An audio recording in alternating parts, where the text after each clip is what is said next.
Okay, here we are with Peter McGuiness at his exhibition, 12 Horses.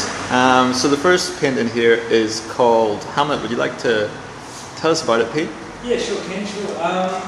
These series of 3 paintings are followed on from the Riders series of paintings I showed in the Sheffield Gallery.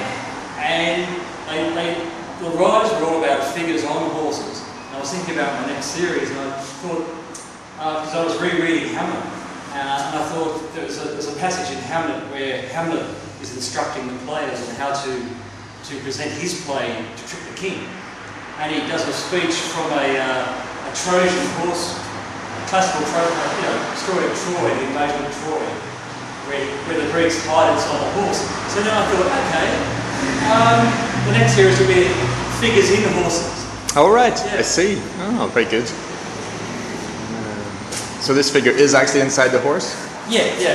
That was my kind of image, central image. A grown man, sort of like just cradled in the body. And as I sort of finished the painting, it dawned on me that it really looked like an overgrown fetus. Yes. Which I was happy with because it's an unsettling image. And the whole idea is that, in the case of Hamlet, his character spends a long time dealing with the grief of his father, but also with deciding what to do, the action, how is he going to react, And, a lot of it gets criticised, and a lot of people think he's too passive. But the thing with Hamlet is that he's a very thoughtful person, and it takes a long time for something to build, and, he has to see things from every angle. So that's why he's a fascinating character. Can I ask you what's the significance of the actors you've chosen? Because you've got Russell Crowe and Helen Mirren from State of Play, it's Ben Affleck up there. And then over here you have Jeffrey Rush and Susan Sarandon. Yes. And I'm not sure who's along the bottom here. Is just... It's well cast, isn't it? Yes, it is. These are your characters for... Well, again, when I look through the magazines and newspapers, I'm looking at headlines, like, the king is dead. Yes. And then, that was from a play in New York where Rush was a king, I forget the play. But it was just he looks like Claudius, and she looks like Hamlet's mother. Yes. I don't care what play it was, so I'm always extracting things from other sources. So they're just people that, something triggers in me that, it's like casting, a film. Someone, you look at a photograph or someone's performance and you can imagine them in another role. And the whole thing with figures in the horses, like we talk about the centaur, because I really wasn't thinking about doing centaurs. Yeah. But obviously when you put a figure, a human figure on a horse's body, you become a centaur. Yes. This is based on Equus. Equus, the play by Peter Sheffer. Yep. And I reread the play as well for this series. Because I vaguely remembered seeing a very good performance in Hobart. Right. And I didn't really know, I didn't come from a theatrical background, so I just went along. And, blow me down, in the second act, the guy comes out completely naked. Yes. Which is pretty strong, confronting theatre. And it's so well written, nothing's gratuitous, it's amazing psychological drama.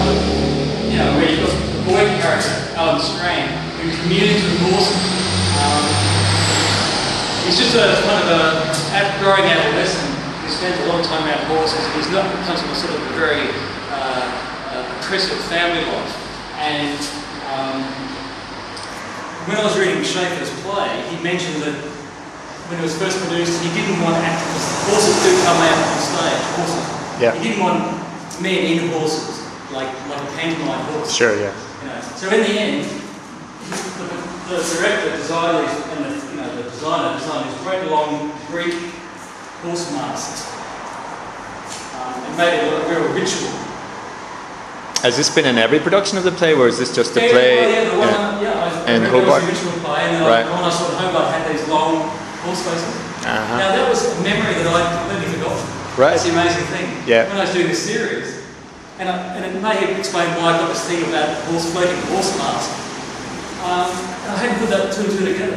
Like, part of my brain had just, that's useless information. You don't need to dwell on it until, this kind of thing. And of course, in one of the great scenes where the boy's being led by hypnosis to go through what he did that night with the horses.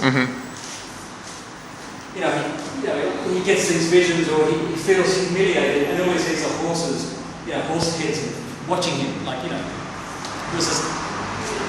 was an encounter with a young girl. It got nothing to do with horses and bestiality. Though the play teasingly suggests that, but not very much. He meets a girl, he feels humiliated, something, doesn't work out, and then he just sees those horses, and in his mind, it just sort of builds and builds. Yeah. Okay, very good. And moving on to the last picture in the series, with True West. This is the Sam Shepard play, yeah? That's the Sam Shepard play. And again, I'm always worried that, all these source material, no one really knows the play, or not many people have really seen a production. So I was feeling a little bit flat about using it, but then I read in the paper that they're doing it. They're doing the play next year. That's right, Sydney Theatre Company. Yes, so that'll be good. So I was made me so happy. Just to know that I can watch the show again and talk about it. Yep. But, okay, the play is all about two brothers. One's a writer, a film script writer, and the other guy's a bum who lives out in the desert. He's a petty thief. And he visits his brother who's trying to type a film script about a western, a real western for Hollywood. And the other guy just, rolls into the house and they start to go at each other because they're brothers, they've got conflicts and they always want to compete with each other. And the great thing in this play is halfway through, their characters switch over. The big guy who's lived on the desert starts trying to, clumsily do the story. He thinks he can really do. And the other guy just gets drunk and just pisses off and steals things around the neighbourhood, which is out of character. So it's like their characters change. Right. So again, I've actually done a previous painting where I had that conflict a bit more, pronounced. Yep. But here I just thought, okay, well, I'll just have two figures, a sense of distance between them, and not explain it too much or have illustrate conflict. I just wanted a sort of an unsettling picture. Very good. Can you explain some of the quotes you've used here? Are these from the play? Yes, it's from the play. One of the brothers says, "You don't know a thing about creation," and the other guy says, "I was created without my knowing, same as you. Creation's a disease." So this is the sort of stuff they get into, over a course of a few days. What kind of people kill each other most? Family, brothers. Yeah, very good. Well, this is interesting. The interesting thing about Sam Shepard is that he doesn't have a brother. Yes. He's got a sister. Got a sister. And he writes these amazing. Well, this is the story of Cain and Abel. So all these are old stories. I'm fascinated by old stories, by the Bible, by Homer, by James Joyce. So even though I take things from media, newspapers and magazines, I'm also always aware of all this floating, stories and words and characters. Stephen Dedalus is very much like Hamlet, or he thinks he is. In Ulysses, he actually walks around like the doomed prince. But that's only because he thinks he is. That's not how people see him, but that's in his mind. That's how he sees himself. Fantastic. Well, it's a spectacular show, Pete. I just want to maybe move back here and get a glimpse of the whole gallery, particularly full of space. So both series now have just sort of been, put under one title, which is True West. Yeah. We had a good opening last night. Very good, yeah. Good times. Good times.